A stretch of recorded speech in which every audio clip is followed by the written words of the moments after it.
দর্শক, জমে উঠেছে ত্রয়োদশ জাতীয় সংসদ নির্বাচন। আলোচনার ঝড় উঠছে চায়ের কাপে।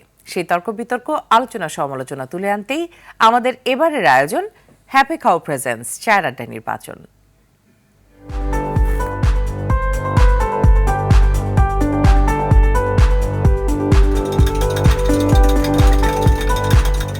হ্যাপি কাউ চায়ের আড্ডায় নির্বাচন। এবারে পর্বে আমি মোহাম্মদ মোর্শেদ শাহরিয়ার আছি আপনাদের সাথে। ঘনিয়ে আসছে জাতীয় সংসদ নির্বাচন, সাথে জমে উঠেছে এর আলোচনা ও সমালোচনা। তা নিয়েই এবারে আড্ডায় আমি উপস্থিত নরসিংদী 1 আসনে। এলো instant milk powder happy cow, যেমন সাশ্রয়ী তেমনি পুষ্টিগুণে ভরপুর। হ্যাপি কাউ, গরুর দুধের স্বাদ সবাই পাক।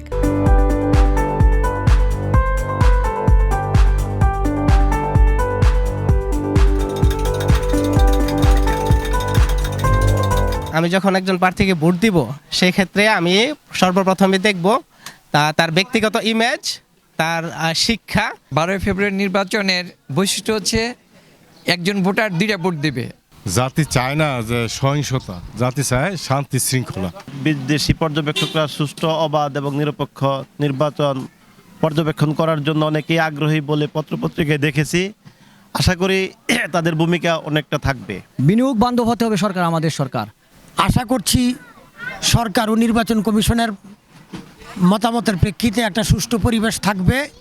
মূলত সংস্কার হাতে নিয়ে তো সরকার ক্ষমতা আসছে, সংস্কারের কথা বলে, যার কারণে সরকার হাবুডের পক্ষে কথা বলছে। এখন পাবলিককে আর বোঝাতে হবে। কোনো আশঙ্কা মনে করছি না, শতভাগ সুষ্ঠু সুন্দর নির্বাচন হবে আশা করি।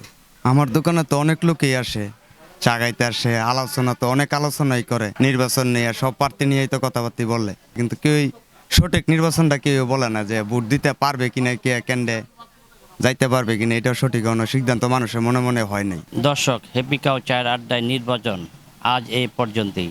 ভালো থাকুন, সুস্থ থাকুন, আর নির্বাচনী সকল বার্তা পেতে RTVর সাথেই থাকুন।